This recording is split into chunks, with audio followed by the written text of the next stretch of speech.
Oh, oh, oh man, I really like that song.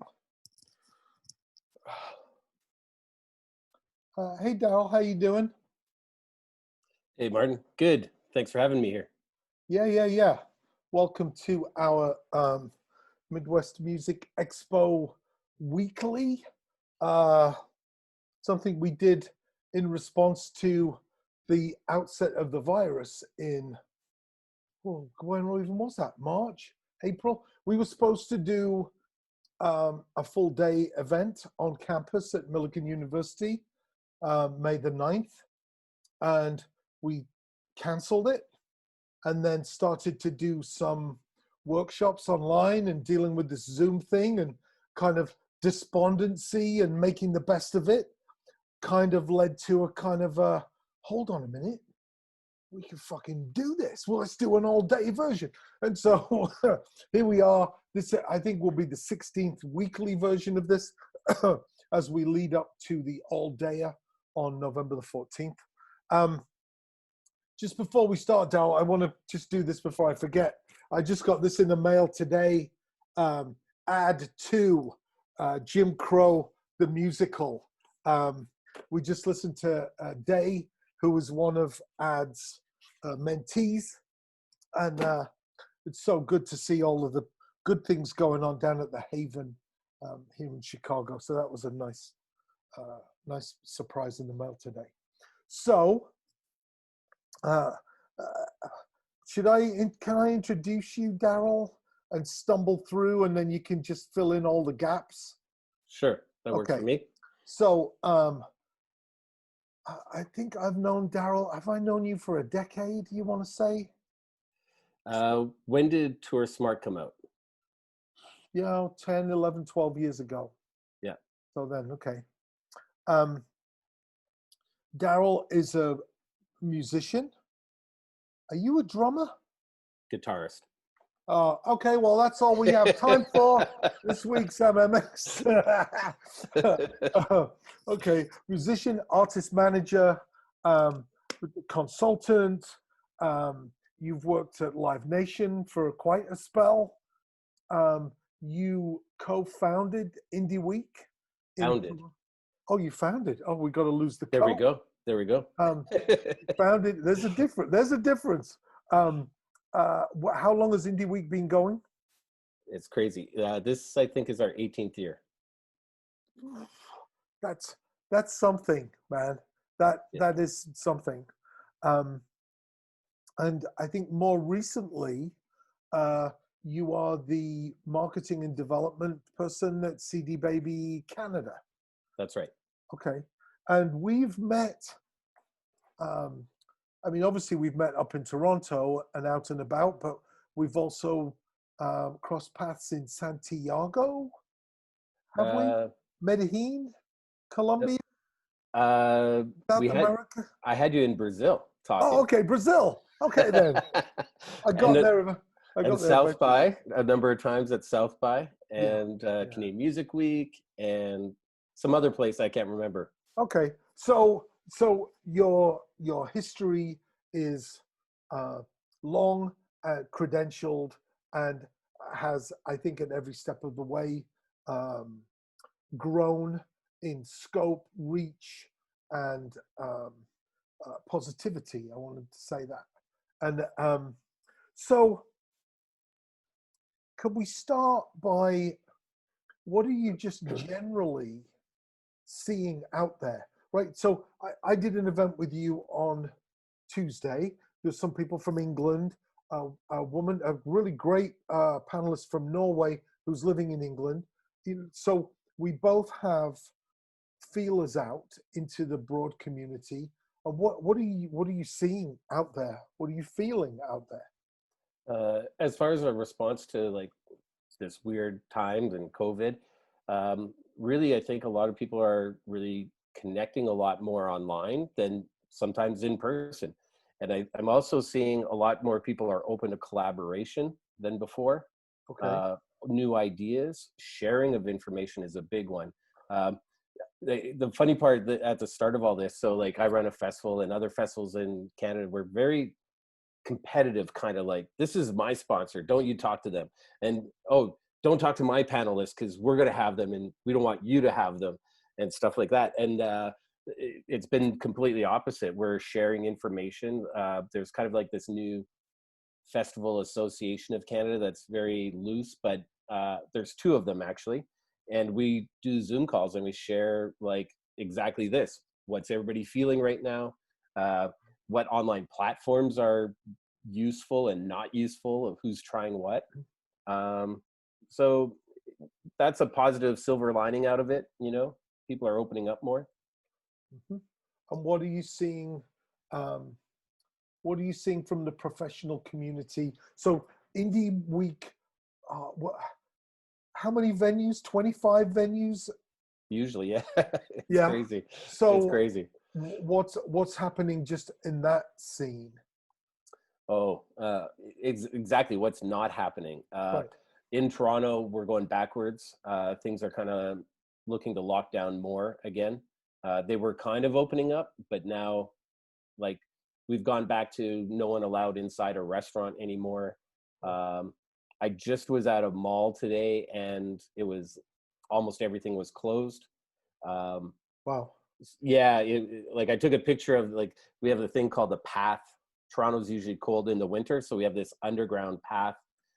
It's a whole underground world. It's crazy, but it's all these shops, and as far as you can see, they were all closed. So it's not just live music that's hurting. There's a lot of small businesses that are hurting.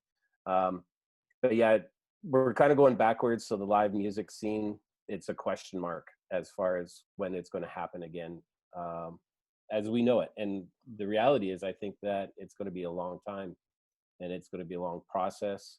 But really, now's the time to adapt. Now's the time to be forward thinking. I had a really good conversation today. You know, I was saying, I remember when SARS happened. So that was kind of a comparison. Hey, it's Yeah. another virus. Yeah. And I'm kind of like, this is actually more like when 9/11 happened. The second that happened, the world changed and there was no going back. The next time I went to the airport, it was a totally different process. We used to be able to show up at the airport 30 minutes before the flight to go to New York. Now it's 3 hours before the flight goes. Yeah. So it was like literally a change in the world. And I feel this is a change in the world. And we can't literally go, when will it get back to what it was? It's going to be different. Right. I sometimes I hesitate because I see sometimes marketers on Facebook like, hey, take my course and you'll be ready for when things get back to normal. It's like, no. But I feel as though there are people in the venue business, and there are certainly artists who are just treading water, waiting for things to get back to normal. And whilst I want to say that things will be good again, they're not going to be what they were again. That's right. Like today, I was talking to Mr. Stone. I've forgotten his first name. He directed a documentary with Michael Alago. And he's like, hey, nice to chat. Have you checked out this platform? Clickety, click, click. And he's like, whoosh, things start going across the screen. I've got a screenshot. I've forgotten what it was called. I'm like, oh, holy crap. I've got to learn this new platform now that spits out a conversation like this across 3 or 4 platforms. There's I don't know what it calls when the words go across the bottom, like CNN. Yeah, like lower third. Lower third, right? There's a logo here, you know, and he's almost giving me a tutorial, and I'm thinking, oh, okay, I've got to learn this now, having just found all the buttons on Zoom, you know. That's the world we're in. Like, hey, remember the thing you learned yesterday? That's now obsolete. We're doing this. Yeah. And if you're waiting for things to get back to somewhere, you're going to have such a learning curve when we get back in. Absolutely. Just put it in perspective, like us trying to transfer what's normally a conference in physical form and moving it online. We've gone through probably 15 product demos of which platform to use. And it's like, this one has the video feature, but not the networking. This one has networking, but the video feature is limited. I literally got off a demo on last Friday. Like the one company, the other thing too is when companies hear you're doing this, they start pitching you left, right, and center. Yeah. And this one, the pricing was, it's $1 per attendee per hour. Oh. I was like, oh no, it isn't. No, I was like, wait, so if we have 1,000 people show up for 4 hours, I'm paying 4,000 for it. He's like, yeah, no. Wow. Right. Wow. And then he pitched me again, like he just sent me an email. And then there's another one that was $1,500, as many events as we want. We get an app, all the features and everything, like 15 months, $1,500 US. That's $100 a month. And then they ghosted. Like I went through the demo, I did all this stuff, and he's like, I'll send you the quote. And I'm like, okay, cool. Send me the quote. Nothing. And I signed up for another demo. And then I actually had one of my staff members sign up. And he said, well, actually, we don't want to do music festivals. And we're like, we're a conference. He's like, I don't believe you. And that was it. So just when we thought we had one, we had to go find another one. So we're happy we found one. We're all good. And it's all getting worked on. But it's a learning curve. And it's a hard one. I'm very lucky. I've got a digital background. Like I did Photoshop and I've done websites since early days. So it's a little bit easier. But if you haven't done digital stuff, it's a big curve. And I see a lot of people are afraid of it and are hesitant on it. Right. So I think that if you don't jump in, I mean, I'm horribly like ADHD, but if you don't, at least I've run Logic in the studio. And I'm familiar with stuff, but if you don't jump into version 1 of something, then when they add 2 buttons and something else, you're like the learning curve just gets steeper and steeper. And then Zoom, not to destroy all of your work on finding a platform. Zoom just added. I heard this yesterday. Something in Forbes. They've just added front to back security, so now they can introduce ticketing, and as soon as I see ticketing, I'm like, yeah, but what about, and then the next thing is free codes and discounts, so you can have it like, oh, hello, and then they linked to cameras and microphones that might work well with a Zoom platform. They really took a step. I think they're just tired of having everybody on the planet use their platform and not monetize it. So that just changed yesterday. Yeah. And the one thing to mention, a lot of these platforms, they're kind of the framework, and the video is still coming from Zoom. So that's how a lot of them work. Zoom is like, it's too bad we didn't have stock like in January, right? Right. But yeah, so Zoom is usually kind of still the platform, but something that's come up, some of my speakers from Asia, for instance, I was talking to yesterday, some of them are like, our government won't let us use Zoom. You've got to be on a different platform. Wow. So there's an international cultural side of things that we always have to be aware of as well. So are you seeing differences in how countries are dealing with this? I think overall it's the same, but there is some differences. And I think it's,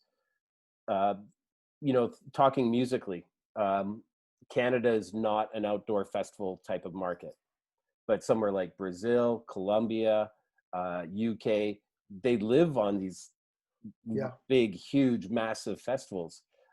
So the economy's hit harder. And I know in some of these markets, like Brazil isn't as much of a tour market. You don't tour as much as an artist, you play festivals. Right. And festivals could have 5,000 to 80,000 to 100,000 people or more. So you kind of go, I want to be on as many of those as I can. as opposed to the $50 to $100 capacity rooms, right? Yeah, That we're yeah, used to in Canada. yeah. So that's one thing that's big difference. And so with that, those festivals are trying to get back to normal as much as they can, because that's massive money for them. So what do you, I want to talk about artists in a little bit, but I saw somebody on CNN yesterday. It might have been this morning. I've lost all track of time, but they were saying it's tragic, the music and the festivals, we've lost a part of our soul. They were just talking about music and singing along with songs. And I thought, that's not the argument I would make. The economic impact of any festival to the local community has got to really be hurting in all of these communities. Are you seeing anybody make that argument, or are you seeing any of the repercussions of the lack of festivals? A little bit, yes. So in Canada, we've got all these different associations. So, but there's CLMA, Canadian Live Music Association, and they're the ones that are really lobbying and representing arts to the government, saying we need funding to survive. And you know, like in the case of, say, Indie Week, we're a for-profit business, and we've fallen through the cracks. So, for instance, a lot of the funding is for non-for-profits, Okay. right? And there's just this is a funny one. So I've got two grants that I kind of was looking at. One is by Canada Council, and there is phase one funding where basically money came from the government. They gave it to Factor, which is a funding organization. And just to get money quickly out, they said, we're going to give you 25% off of, like, based on the grant you received last year. So last year we received $20,000. They gave us $5,000. Okay, cool. Sure. Right. Yeah. No grants, no funding for for-profit businesses. And so that was a lobby to the government. A phase two funding came out saying yes. And we applied for it. It's a lot of work to apply. And that was based on financials and operating costs to help you operate this year. We were denied because simply we got phase one funding. Oh. And I'm like, wait, so 25% off of the grant, or do I want off of my year financials? Wow. I'm like, you can keep the 5,000, but yeah. So anyways, yeah, so we're kind of falling through the cracks. And then another grant came out, and it was like a festival resiliency fund to help. And where we kind of fall through the cracks is it's for actual festivals, where we're a festival and a conference. And it was for any kind of festivals that's taking place between August this year to March next year. And I'm like, what festival's happening? Like, you know, and they're like, whether it's online or not. Okay. And they put what's not eligible is conferences, education, webinars, seminars, and B2B kind of stuff. And I'm like, Well, the stuff that builds the business wow. and holding it together right now, we can't get the access to that. So I've been very lucky. I've been able to go after sponsorships, and the sponsors have been responding very favorably. Wow. But that's the kind of thing. So the government just doesn't understand the arts, and we're lucky that we have these organizations that lobby, and it's a process that they're educating the government. You know, and it's funny, like I'll go online and you got to apply online, and there's like what category is your business? And I'm looking, agriculture, technology. There's no arts. There's like, and at the bottom there's other. So we're always Wow. other. Wow. So I think some of the that's where I like this the flavors we get from a South by Southwest, for instance, where you hear the British delegations with their artists, and they call them export ready. And I really like. I mean, there are people who just say, "I'm just playing my xylophone, man. Leave me alone." Right? They don't like that kind of corporate presentation of a band. But when you say you're export ready, you press all those buttons that when ABBA came out of Sweden, they were huge. They changed the GDP of Sweden, they were paid in tractors and barrels of oil from Russia. South Korea with K-pop, that's intellectual property being exported, which can be huge. And somebody said, Ali said, the Canadian government is out to lunch. Yeah, well, yeah. Compare that to the American government. I mean, when I was in Canada, I've spoken in a few places, and this entire wall of this loft space was leaflets. I want to say 100 leaflets. The grant to thinking about making a demo, there's a grant for that. Thinking about recording, there's a grant for that. Now you've got the demo and you're recording. There's a grant for a video and a grant to go on tour and a grant for this. And I'm like, I think there's a grant to have somebody help you look through the grants. There's nothing. There's just nothing down here that I know of. Yeah. I don't want to be negative about it all. I'm just sort of saying the cases, right? And but there's some crazy things.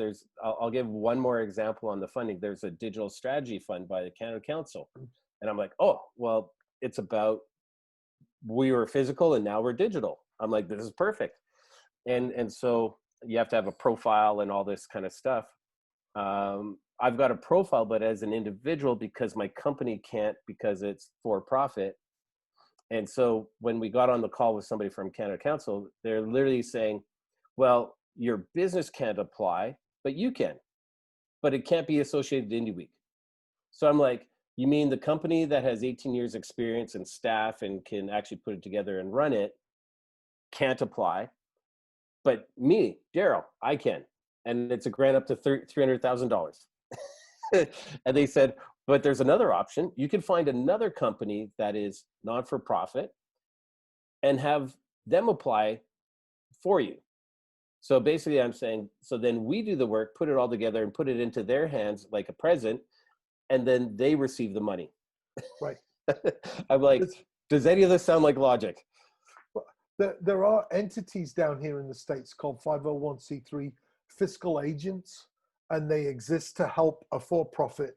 They'll become a fiscal agent, and I'm sure they take 20% or whatever it is. Has all of this caused you to maybe think about restructuring for next year and have the for-profit, the not-for-profit, maybe the agriculture expo? Yes, we are definitely restructuring, and plans are in place for that. There's going to be big changes for next year. Okay.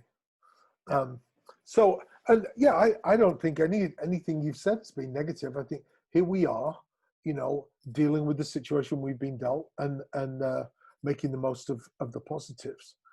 Yeah. And that's, and saying that we're restructuring is the positive, saying, you know what, we're adapting. Right. And I have to say, like, you're going to see, like, we're going to start using some of the words in our marketing and back to my music roots in college, improvise. Yeah. Right. So there's terms in the, like, this is actually inbred into us as musicians. Yeah. Improvise, improv. Yeah. Yeah. Key change, tempo change. Like, this is what we're doing. And so that's how I'm relating to it. That's why I love teaching inside the music business, through the music business, because those of us who've been on tour, we had an outbreak of spinal meningitis on one of our buses as we crossed the Canadian border. We've had a bus almost roll over. We've had immigration problems, illness throughout the band. So it's me and our newest arrival. Instead of 7 singers, it's me and my friend Dirk singing every song. And this was his second show. Yep. The sound system doesn't work. There doesn't appear to be a toilet.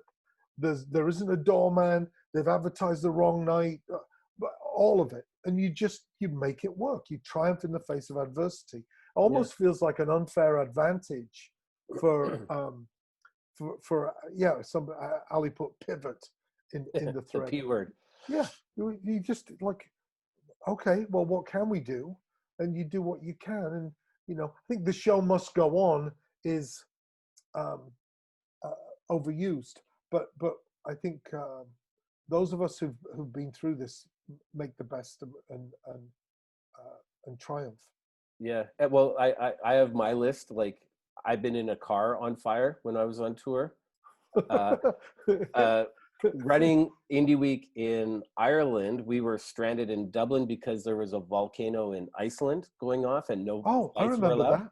Yeah. Yeah, So but there's 7 days we're Oh in no, Dublin. more Guinness. I'm stranded Yeah, in Dublin. I'll show you are. Get on the plane. exactly. Like, we literally were on the way to the airport when they closed it. Wow. Like, we left the hotel, everything, and when we got to the airport, I've got a picture where, like where they've got all the flight times, it's just canceled, and no one was at a desk. Like, we were the only ones in the airport. There wasn't even security. We're like, where'd everyone go? It's Ireland. I guess they're at the bar. Wow. But in Belfast, we had a bomb scare. I'm cashing out with the manager at the end of the night. I'm like, hey, it's a pretty good night for a Wednesday. He's like, yeah, considering what? That, well, no one's been allowed in or out in a 4-block radius for the last 3 hours. And Wow. one of my staff members, I tell her, and she's like, oh, that's what the helicopter outside was for. Right? Wow. Wow. So I've had volcanoes, bomb scares. In Ireland, you'll know why I left Ireland and had Indie Week in UK. The Queen showed up and security didn't allow people around, so nobody could get access to the venues. Wow. We've had floods, you name it. And you know what? I kind of take it as like, okay, cool. Well, now I'm checking off global pandemic on top of it, and Right. we'll get through it. And I tell my students who are just like, oh, the bottom has fallen out of this semester and maybe next semester. I'm like, you know what? You're lucky, because the next year's students will just be like, just going through the process. They won't have had this crazy experience that will strengthen you in everything you do from here on out. That's right. And I think most of them believe me. You said a key word there, and I've sort of brought this up in some talks. I think technology has sort of taken away what people value as experience. It's kind of like, oh, well, I saw a YouTube video, so I know what it is. And I was like, no, you don't. Yeah. Right? Or I've downloaded an app and now I can do this. I can now be a graphic designer because I can click this button and add a filter or two and put a box around it and drop some text on it. And so I think that's one of the things is that experience is actually, you've gone through it, you know how to react to things, plan, strategize, and being somebody that puts events on. And I was talking to like people at City Hall about this at the start of this. As an event planner, you walk into a venue and yeah, you're looking at, hey, it looks nice, but you're like, oh, this has to move because somebody could trip on this. Over here, that could fall and hurt somebody. Like, you're all about safety at the start.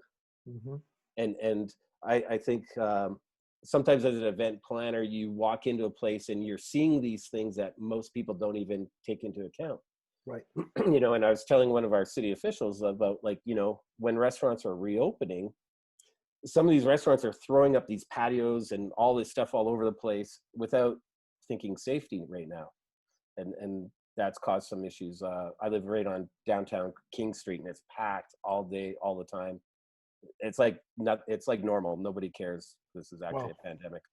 Wow. So that's scary. So what do you see with artists? How are they dealing with this? Not the artists that you deal with through Indie Week, and just artists in general. Where do you sense that artists are in all of this? I've seen some posts today that have been pretty disparaging. I'll be honest. Just before getting on, I saw a post from an artist saying, literally, all the work I've done, I don't even know what to do with it. Like, he's like, I've got recordings, but I don't even feel like putting it out right now or doing anything. So I think that there are some that are hurting mentally, and we need to be aware and try to help as much as we can. But there's others that are embracing it and doing the live streaming and such. There's some artists that I see I'm good friends with and work with on the CD Baby front, and one is Ken Tizzard, and he streams every Wednesday, and hundreds of people show up every single time. In fact, he's usually actually about 1,200 people showing up. Wow. Yeah, and he gets, like, people send money to him and stuff, and he's got a tip jar now, but for the longest time he wasn't even asking, and people were still sending him money because he's personal touch, you know. Yeah. He tells stories. He's in a number of well-known artists in Canada. He's played with Big Rec. The Watchman is his main sort of gig and stuff, as well as others. But yeah, I think just doing stuff that allows you to connect with people helps. And if you're kind of like just at home and not connecting, that I think is going to be really hard mentally. Right. Yeah, it's a tough one. I think, you know, I'm fortunate that my band Pigface, we got 30 years of stuff, you know, and at some point I'll go through a box, I'll find Danny Carey playing drums with us in '94 in a car park in Kansas City where we set all these drums on fire. You know, I want to see that. But yeah, because we can't set drums on fire anymore. Like, no, right, right. We can't do that. Right. But for somebody just starting off, it has to be who's planned a bunch of activities. It has to be difficult. It has to be difficult. It's interesting though. Like I think generation gaps are being exposed more than ever right now, and I think we're dealing with 3 generation gaps almost. Oh, that's interesting. Yeah. Well, tell me. So there's somebody like my age who is pre-internet. I remember before internet. I'm like, so I think us were more resilient to change, and okay, cool, we'll carry on. Then going to total flip side, like I watch my girlfriend's kids, like 8 to 11 years old. They've never seen a live show, but they watch concerts on Fortnite. Okay. So when us are saying, let's get back to normal, well, to the kids and the new generation coming up, their normal is online. Right. And when they tune in, like these kids, all week they're talking, can hardly wait, 9 o'clock Friday, and they're like, we're doing this, right? And normally they're in bed, and they're like, we get to stay up, right? Like we need to, we've got to be at this. Well, what's the trade? We'll clean, we'll do laundry, whatever, just to like stay up late. And it's a 20-minute, 25-minute concert. It's like Fortnite, you're in a game. It's kind of weird because like it's like there's a screen kind of like how we're watching now, and the DJ, and like they had 4 or 5 guests within that 25 minutes. So it's like zing, zing, this, that, there, and then it's done. But 2 to 3 million people tuned in. That's crazy. Yeah. So we need to also watch what the young generation is going to be, because we know the big business guys like money. And when they go, there's 2-3 million there, we're going to develop that to be monetized for us. Yeah. Like no ifs, ands, or buts. Yeah. And then there's the middle generation, which I think is really going to be mixed up.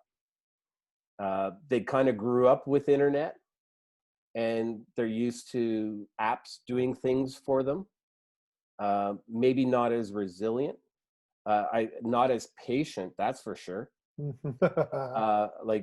I still teach a class every 2 weeks, right? And I've been teaching 20 years, and I've seen how students have changed. So if you think I started teaching in 2000, that's when internet was starting. So I've seen it all develop, and I teach how to do websites, and it's crazy how things have changed. And a lot of them are, I'd be like, let's build a website. And they're like, cool, I put a photo up. And I'm like, cool, could you put some text up? Why would I do that? So you talk about yourself, so you can be found in a search engine, and like, nah, I'm not going to do any of that stuff. And they just put a photo up, and like, so I think that patience and such, that middle generation might have a bit struggle adapting. Um, and the kids, they don't know any different, so they're going to be the ones that grow up in this and go, okay, cool, we're good. That's just so super interesting. I see Michael leaving a message. I've got to see a band live. I'm like, yeah, but you know, um, I started doing my touring class online, and there's a guy in New Zealand and a guy in El Salvador. I'm like, well, this is fantastic. This is Hmm. kind of awesome. This things that couldn't. No one's flying from El Salvador to take one of my classes on a Monday night. You know, there are some positive things that I think if an artist kind of restructures, they could do. They could build some things to some data, some experiences, some build some relationships that then maybe 6 months from now they can take a step back and go, oh my goodness, or 60% of our fans are in Tokyo, or for one reason or another, maybe because of the time zone or whatever, and then plan their next steps with that data and those relationships. Absolutely. And it's interesting, like you mentioned export ready before. So with Indie Week, the way we've adapted, I'm not going to say the P word, is we started a weekly session as well. I think we're 14 weeks into it. And that has been amazingly received. Like, we get a loyal following every week, and it's around the world. We would never have done that. We've launched a mentorship program. We're 2 weeks into, we just finished our second week of a mentorship program about being export ready during a Right, pandemic, right. right? And the big part is that, yes, things may not go back to normal or whatever. Conferences and festivals, especially the showcasing ones, are online. They're going to be online in the spring. So now's the time to connect. So you're the band, international band showcasing or connecting with industry and stuff. You got to be working it. And then we're putting our conference online completely. So we're actually more busy than we've ever been. We're doing mentorships, weeklies, and I'm also doing webinars and sessions like this. I was on a conference panel for Mondo, New York this week. There's Trends Connection Brazil happening next week. There was a Korean government webinar last night. Wow. So now's the time that we could actually have access to our biggest audience ever, is how I look at it. And collaborations are open and all this good stuff. So I'm excited actually for the next 12 months, because we got a lot going on, and it's now's the time to hustle. Yeah. I mean, one of my slides says, always say yes to everything. And I'm like, oh, fuck. So I did a thing today, an immigration podcast with the attorneys who do all of our paperwork. And I love all of this activity. But I, like many artists, maybe, or a bunch of people online right now, I'm shy, which nobody believes for a second. But Me I'm too. shy. I'm shy as fuck. So, Me too. and if I'm doing events, right? If I'm doing Indie Week, I'll fly up there, and maybe you'll fly me up a day early so I can recover from jet lag and have some poutine or see a band or something. So I get like a day and a half or maybe 2 days, and I'll do the event. Doing 2 and 3 Zooms in a day really just destroyed me this week. Yeah. I mean, I was excited to see you as a nice end to the week, and I love doing all of them, but it's exhausting, mentally exhausting. I could play drums for 15 hours straight and not be as exhausted as I am. And I don't know the answer, but I'm wondering about what I would start to do to stabilize all of that for me, you know. Yeah, the struggle I sort of see right now is the juggle. So a typical day. So the Tuesday, right? I did a interview, press interview, 9:30 a.m. Staff meeting online Zoom, 10 a.m. Yeah, Our session was at 11 a.m. yeah, Talking to reps in UK and yourself in Chicago. yeah. 12, 1, and 2 was mentorships. And then, or sorry, 12 and 1 was mentorships. And then 2 on a panel for Mondo New York. And then 3 o'clock, touch base with my staff and go, what the hell's happened today? And Wow. then you go, okay, I eat lunch. Now it's 4. And you go, I guess I'm just starting the work that I keep talking about. So now I'm Right, working till like 10 o'clock at night. right. And this is every day, like literally every day. So that's the balance that's really difficult right now. And with this being international, like I said, I was on 7:30 to 9 last night about a Korean presentation because it's taking place in Korea, Well, and we got to juggle the time zone so that people actually tune in. Um, so yeah, that's the struggle, is how do we now balance doing stuff online and then our real life work offline, yeah. or but then as well, we talked about this sort of learning curve.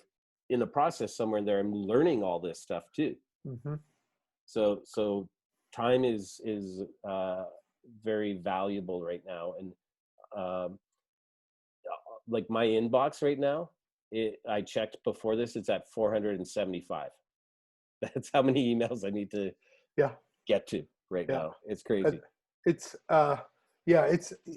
it's strange to be offline. Well, though we're online, it's weird to be offline for an hour plus and see the cascading messages. Yeah. So I don't know if there are any questions from our attendees here, but Yeah, Ali says that's why you didn't that's what answer. I'm like, you're right. And yeah. plus, he said it. And plus, Ali said, "I'll see you Friday." And I knew you'd be here. So, All right. So, looking back, you've got 18 years in on Indie Week. What are what would you done differently at the beginning? Where do you see it going? Like, what has it taught you? um, wow, that how much time do we have? It's so the thing is that I started it as a hobby. It wasn't meant to be a thing. Huh. Um, like literally, there's other festivals and conferences here, but I really felt that they were overlooking local independent artists, like really good ones. And it's a lot of the businesses, you got to play the game. And so certain ones were being showcased that really didn't deserve it, but they knew the right people and stuff. Whoops, my phone's going crazy here. Wow. Yeah.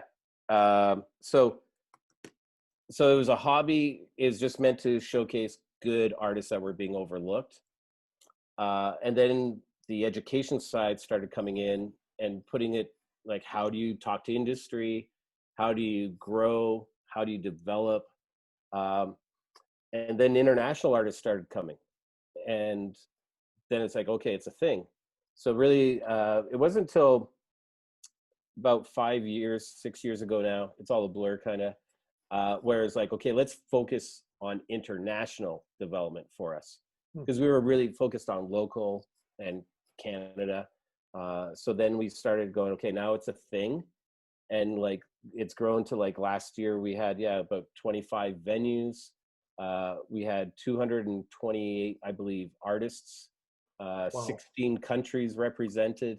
Wow. Uh, we've had speakers like yourself, John Densmore from The Doors, Wow. Glenn Matlock from Sex Pistols, All right. uh, Mike Joyce from The Smiths, Oh, wow. and a number of them. Like, it's just, and so the thing is, a lot of it is, um, I'm a shy person too, and I think part of at the start as being a hobby, it allowed me to kind of like put bands on, but I don't need to go talk to industry so much, and I don't need to schmooze and all that kind of stuff. But then, you know what, to grow, you have to. So I had to grow as well and go, okay, I'm the face of Indie Week. I got to do this. I got to get out there. And even how I met you was MySpace. I tell this story every once in a while. Okay, so Martin had just put out this awesome book called Tour Smart. And I'm like, this is, every artist needs to see this. And then I looked it up, and just so happening timing, I'm like, Martin's going to be in town at the Velvet Underground with a book launch and reading. So I literally messaged Martin on MySpace, want to go for a coffee? And he's like, sure. And that's how we met, right? So I've learned that if you don't ask, you for sure don't get. Yeah. If you get a no, okay, ask someone else. Yeah. You know, John Densmore was the same kind of thing. Book signing. And I'd met somebody at a Toronto Film Festival party, exchanged cards. They're back in LA. And 2 weeks later, he goes, hey, would you want to have a film at your festival where the opening credits is an unreleased Doors song? Oh, right? And I'm like, yes. Yeah. And just so happens, John Densmore is the producer. He might come up and talk. Here's his email. Wow. Wow. So I emailed him, and he kind of replied, and, you know, he's busy too. And he's like, I'm thinking about it, whatever. And I Googled him and was like, oh, book signing, something about book signings in Toronto, and drummers.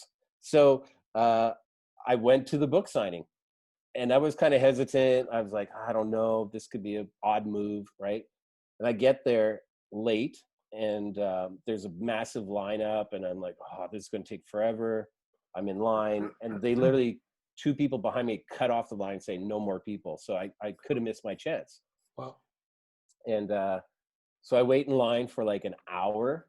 And when I get up to, I go, hey, John, like, so, and like, I had a couple books to sign. I got one for my sister. And I'm the guy that emailed you about coming up here. And he's like, what? You didn't wait in line, did you? And I'm like, yeah, it's all good. He's like, here's my card. Let's go for a coffee while I'm here. Same kind of thing. And sure enough, he's like, sure, I'll do it. So the other thing it's taught me is we're all people, and it's okay to ask. It's okay to talk to people. And now I'm have that experience of, yes, I'm shy, but now I can kind of turn it on, turn it off, control it a bit, and put myself out there.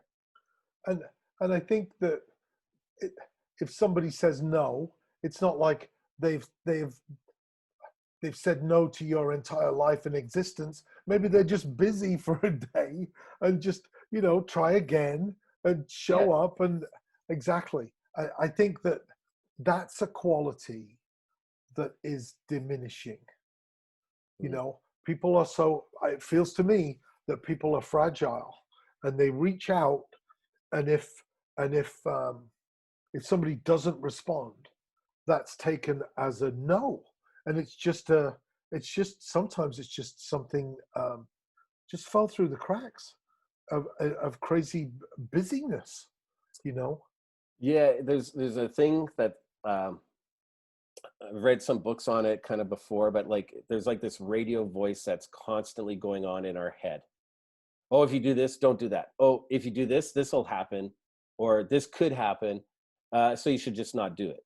And it's like we go into our comfort zone and like, oh, I'll just play PlayStation on my couch.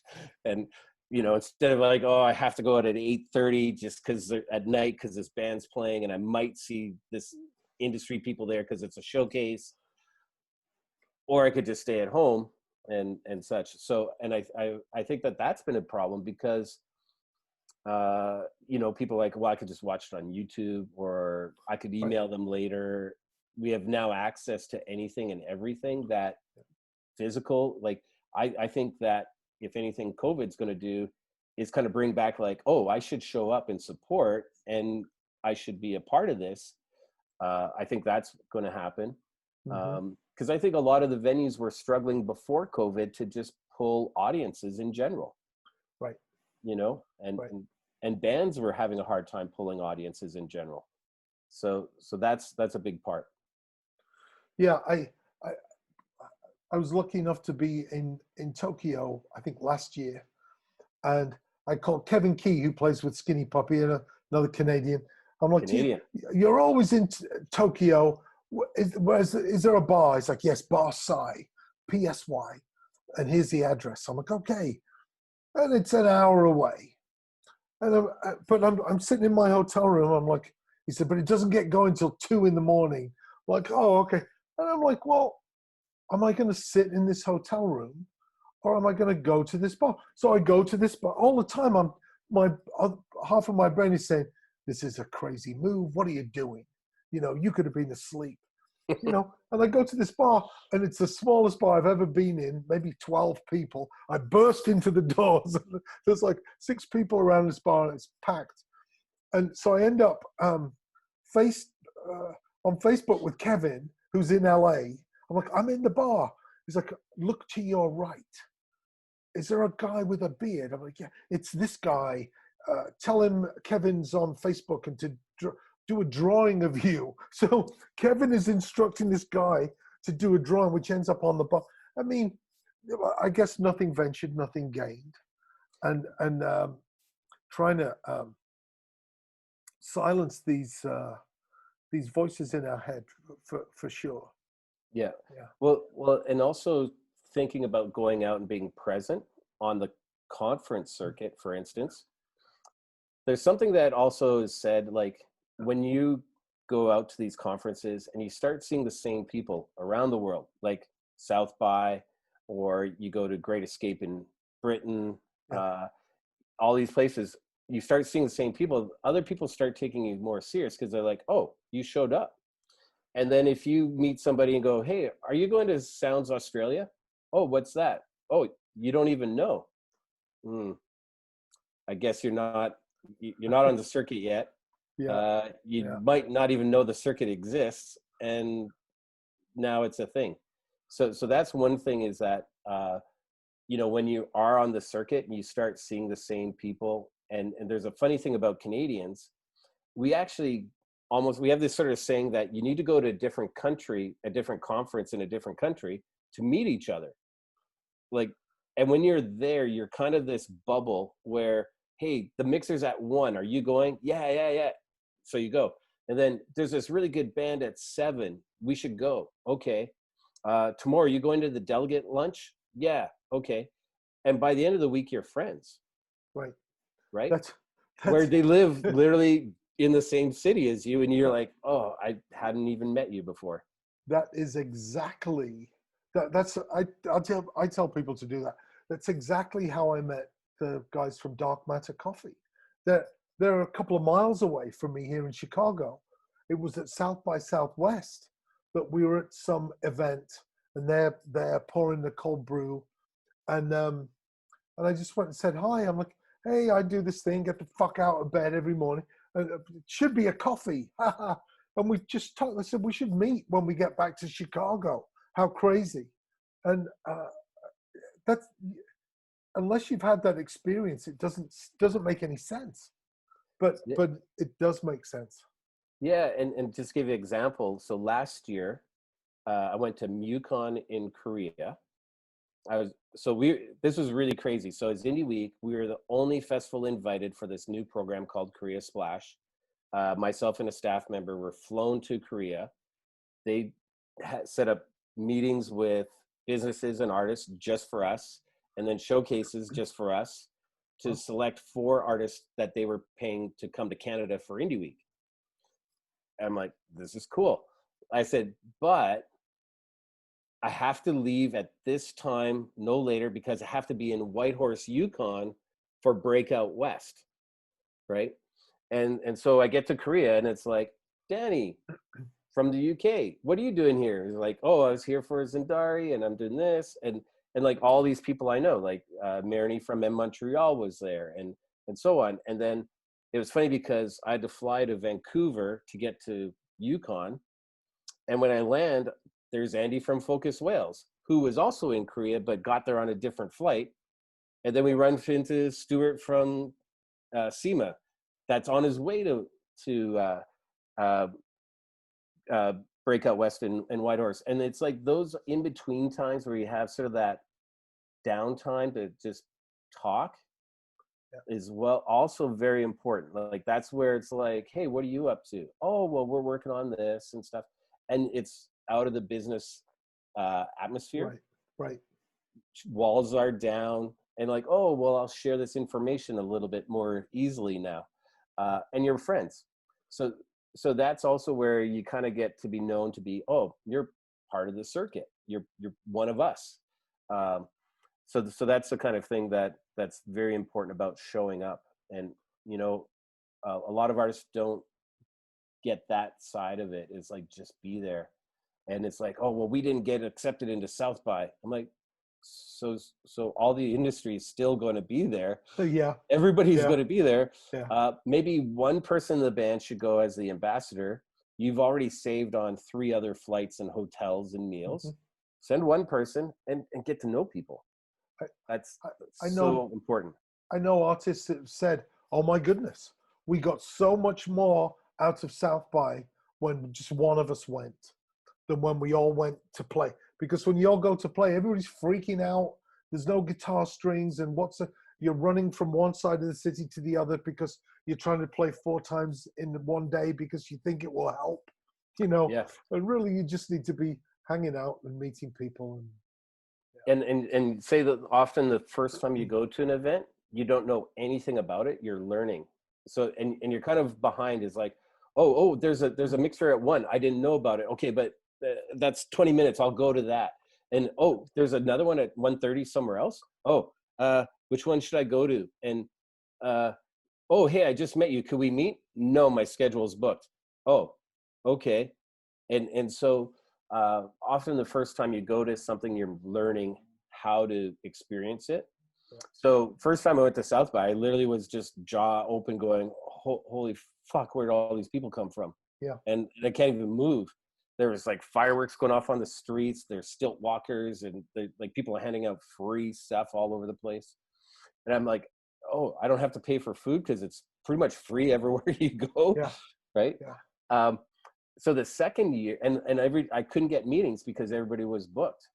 So the second year I went, I had my assistant literally the month before, 4 weeks before, I gave her a list. Here's everybody that's going.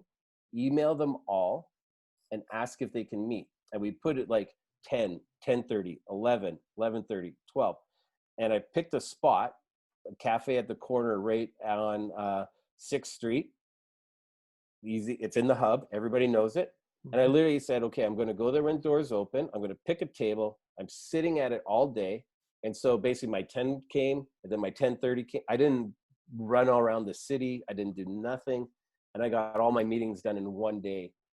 It's basically an 8-hour day of meetings. And I got the most out of it by planning it that way. And then leaving the rest of the time to go run around to mixers and things like that. So there's tactics to get the most out of it. Well, speaking of tactics, Mason asked in the Q&A, what's your advice for people trying to network digitally? Show up.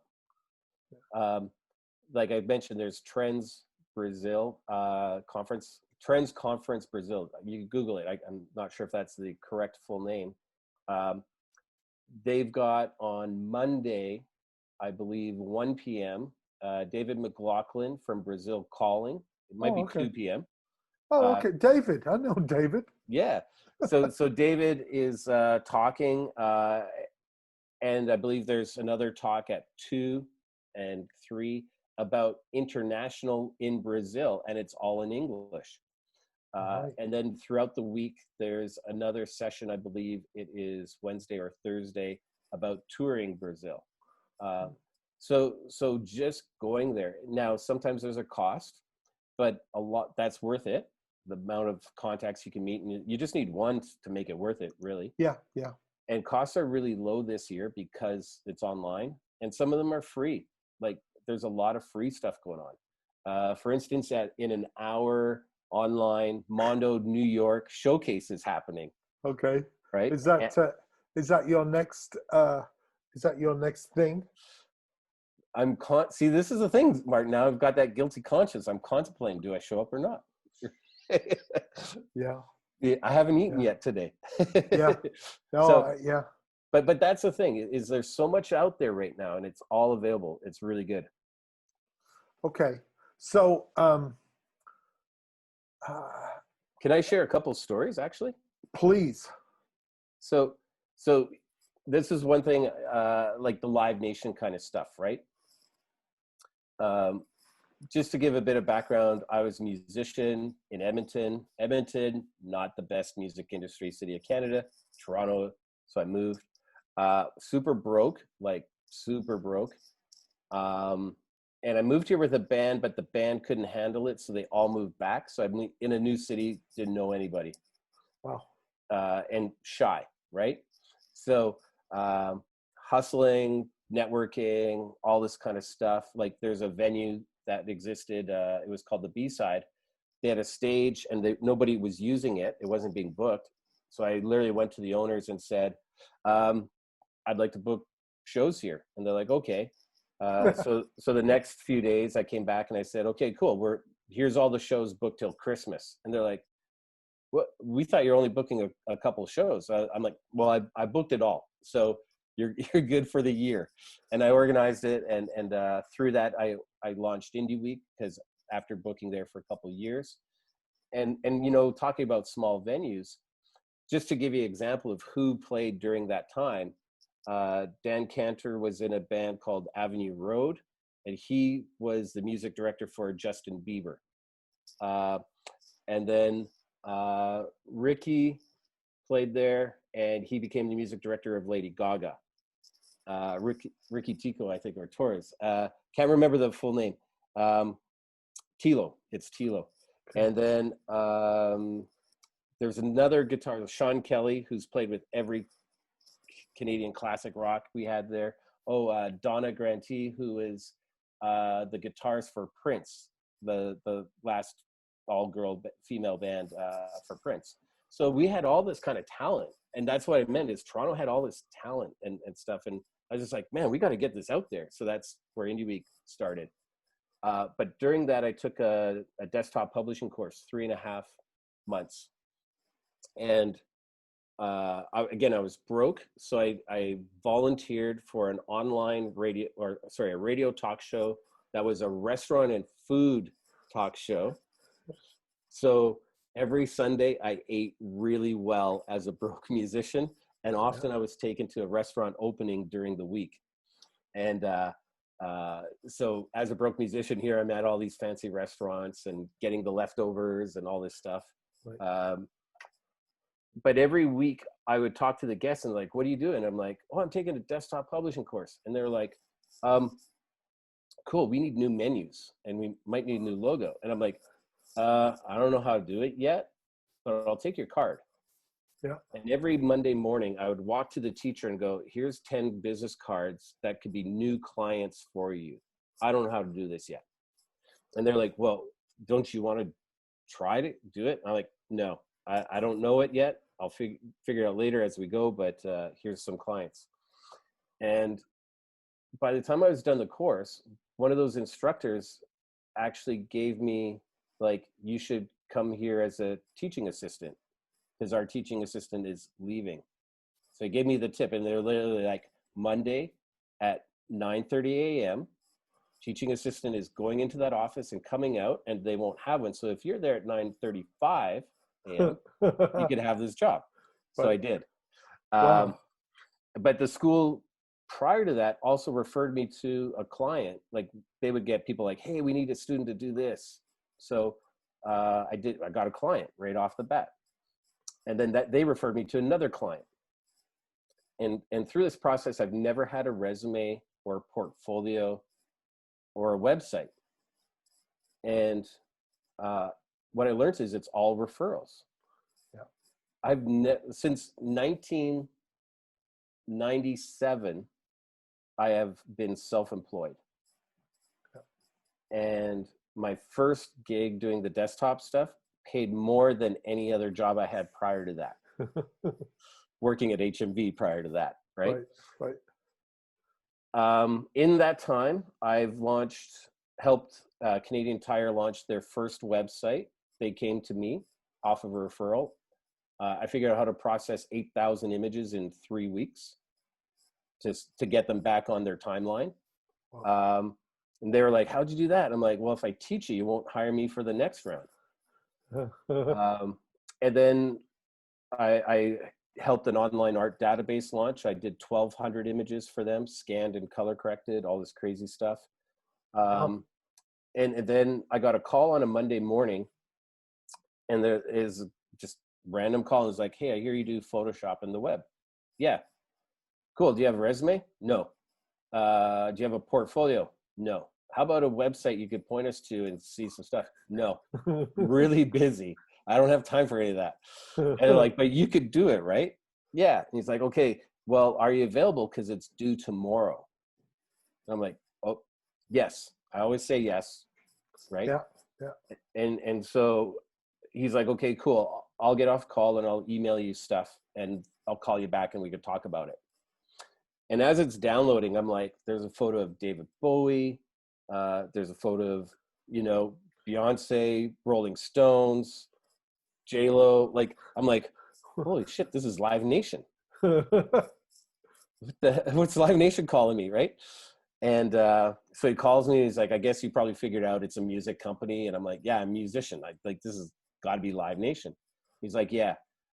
So it was designing fan club cards. Some people might not even remember fan clubs, but it's designing the fan club card for each of these artists that was going to be sold through Walmart. And he's like, okay, well, this is due tomorrow. We got to present tomorrow. So no pressure, and I'm like, it's 3 p.m. already. Yeah. No pressure. Yeah. But in my mind, I'm like, I don't want just this job. I want them all. I'm kind of greedy that way. I want them all. Yeah. So the next morning, I get a frantic call from my contact. His name's Bruce. And he's like, you didn't send me this stuff. And I said, I sent you a link. And he's like, what do you mean? I'm like, well, click the link. So he clicked it. And all of a sudden he's like, oh, you built a website to display these examples? I'm like, yeah, if you put your mouse, it flips. So you see the back, the front. If you click on it, 3 more samples come out. And all this, he's like, oh, well, they're going to like this.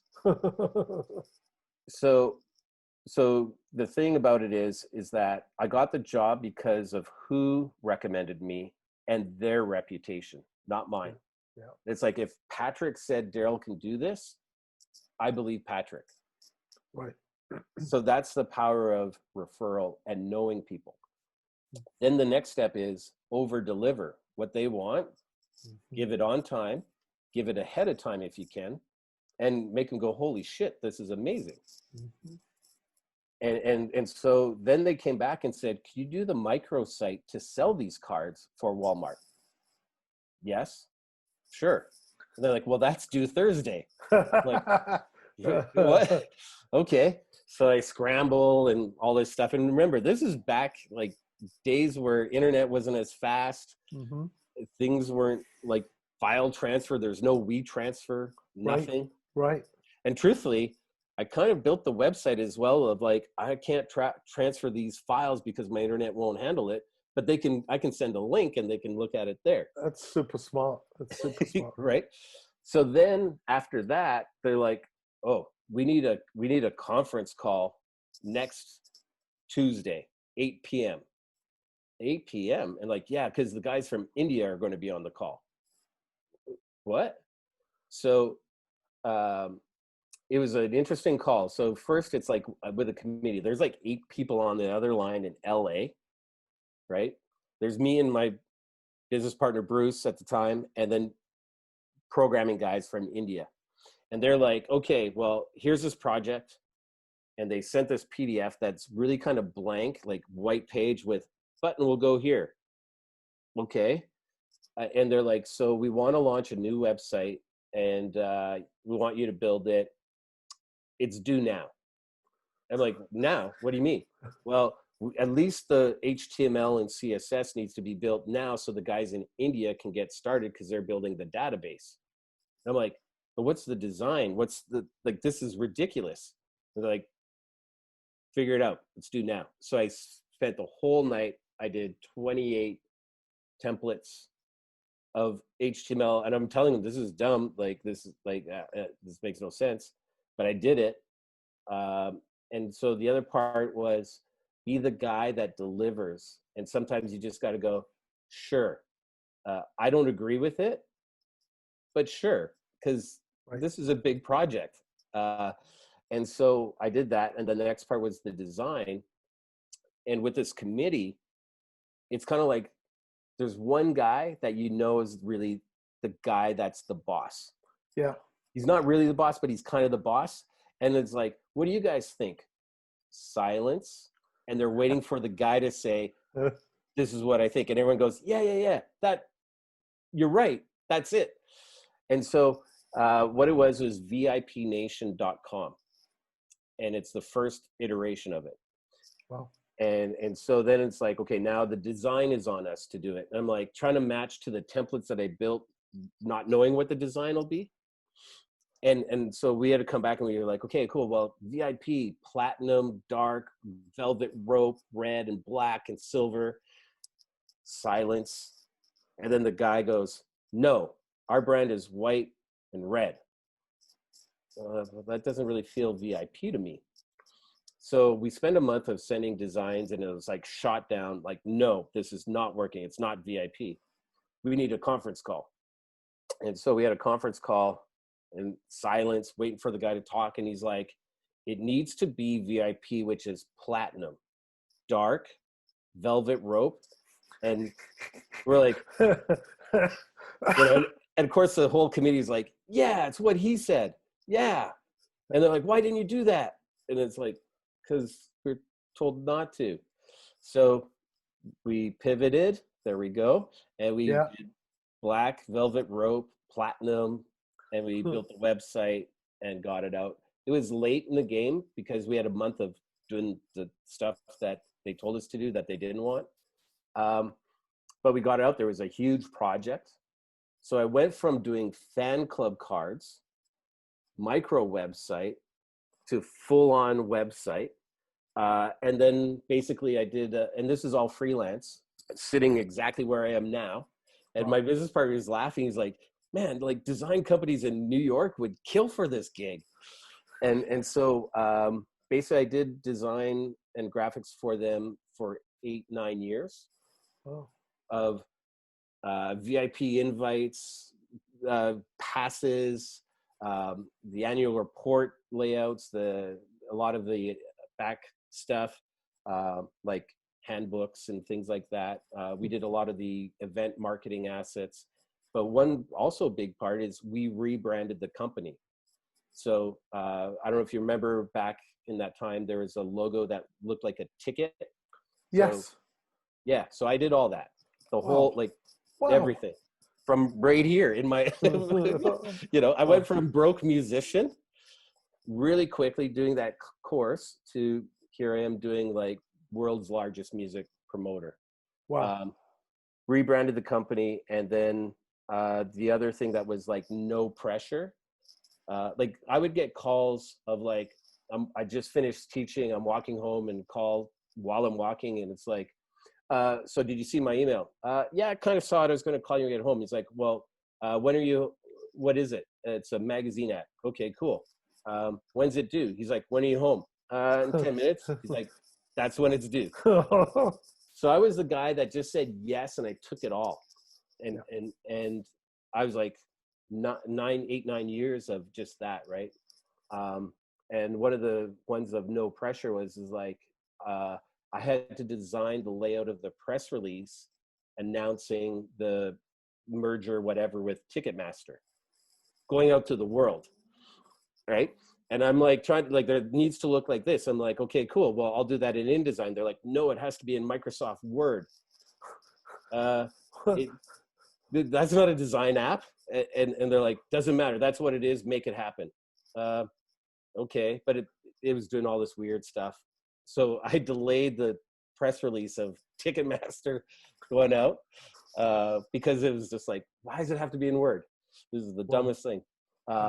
You know, and one other project which was really weird. I landed in Ireland to run Indie Week. And of course they go, we need a logo for, it was called Frontline Management, which is Irving Azoff's management. Okay. Just one of the most influential music managers in the world. No pressure again. Yeah. And I'm like, when's this due? Because I just landed to run a conference and festival in Ireland. Oh, like now. Yeah. So I stayed up all night after jet lag from Ireland, getting to Ireland. I stayed up all night, and the request was crazy. I did 52 logos. If you do the math, I was literally doing a logo every 15 minutes, and good quality ones, like, cause it, you know. Yeah. And by the time I submitted it, they said, oops. I'm like, what do you mean? Somebody hit send on the fax machine, and they had just typed Frontline Management at the top. So could you use this font and put a box around it? That's going to be our logo because it already went out. Oh my goodness. Right? And so a lot of that kind of stuff, you just go, cool. All right. Yeah. Here's my invoice. When's the next job? And I think a lot of people complain, oh my God, this isn't right. You can't treat me this way and all that. And it's like, that's how you lose all that work. Yeah. I made a lot of money during that time. And it's like, those days don't happen anymore. Right. But that's great advice to anybody coming up. You know, whatever it is, over deliver. You know, always say yes, over deliver. And yeah, that's, wow. Thank you for sharing that. That's people need to hear that shit. Because I think, you know, I say 7 years to be an overnight sensation. You are 18 years into Indie Week, 8 years in that position with Live Nation. And it takes a hell of a lot to get wherever you want to go by whatever circuitous path to get there. And we were talking about, you know, generational things. And I think patience and understanding that it does take years to get somewhere, to even see where it is that you want to get to next. That's tough. It's a tough thing. Yeah, and also to just say that, you know what, overnight the core company shifted positions within it, and our contact was gone. And a lot of the people that come in, they already have their guy. Yeah. So the people that came into position already had their graphics guy. And right at the end of it all, I was working on the new logo, like basically the one that's out now. It looks kind of similar to what we did, sort of, but it's not the one I did. Very similar. And so there's going to be disappointments too, right? You know, but that was a good run, you know. One mistake I can share that was kind of funny is I was doing a VIP pass for U2 on their 360 tour. And you know, when you type in email, auto names kind of come up, right? Bruce is a pretty common one. It's late. I just, Bruce, sure, send. And then next morning I wake up and I get an email and I'm like, I don't recognize this Bruce.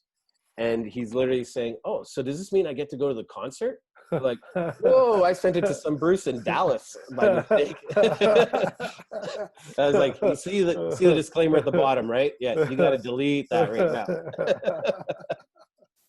Well, yeah. Well, so, I want to be conscious of your time. I know you said you haven't eaten today, and I know how that goes. Thank you so much for spending this time with a pretty decent group of people at the end of the week. Awesome, yes. And I'm looking forwards to, I know we're going to connect with Indie Week and Midwest Music Expo, yes. MMX, and we're going to be announcing some of those, some of that programming pretty soon. We're looking into this new Zoom platform right now. So we'll see where that goes. I'll keep you posted on that. Yeah, and also Martin's going to be talking at Indie Week Tuesday, November 10th. Oh, So I knew super there was excited something. about that. I knew there was. I knew there was something in November. Yeah, that's going to be a crazy week. That's going to be a crazy week. Oh, it's yeah. I'm looking forward to it. Like we've got CEO of CD Baby, Tracy Maddox, talking keynote. Oh, that he's a day. great guy. Yeah. Yeah, we've got Dimitri from Rock Paper Scissors Yeah. on I think Thursday or Wednesday. I can't remember it all. Yeah. Just so Chartmetric, Show.co, Song Trust, Bandzoogle, showing all these tools, and a big part is how do you get your business ready so that you can collect properly, because it's a digital world right now, and I think that there's a lot of times where one mistake could be a glitch where it's like, oh, why am I not making more? Yeah. You know, Yeah, and there's I say that when I was a musician, I would record, mix, master, put out product, print stuff, and I'd be like, we're 30 grand in debt just to start. Yeah. We're in a great age for musicians to put stuff out and then collect. Yeah. So all that stuff's going to be talked about. We're very excited about it and super excited you're going to be there. Well, and then we go super analog with MMX, because we're calling it the sweet smell of success. And every most of the panels will have a little piece of a souvenir card you can order where you get to scratch and sniff and have an analog olfactory experience. Yeah, that's going to be fun. That's going to be fun. That's awesome. Well, Molly threw some links in the chat for MMX and Indie Week updates. So thanks again, Darryl. It's been nice to spend the end of kind of a crazy week, and a kind of a crazy day for both of us, I think. But thanks so much for doing it, and I appreciate all of these stories and all this advice you're giving. It's just priceless, and thank you so much. That's what it's about, and always a pleasure to see you, my friend. We always have good times, and yeah. I can hardly wait till we're in Brazil again and having some feijoada maybe, and enjoying the culture. Yeah, absolutely. All right. Thanks a lot, Darryl. Thank you, everyone. See you. Thanks, everyone. Bye. Bye now.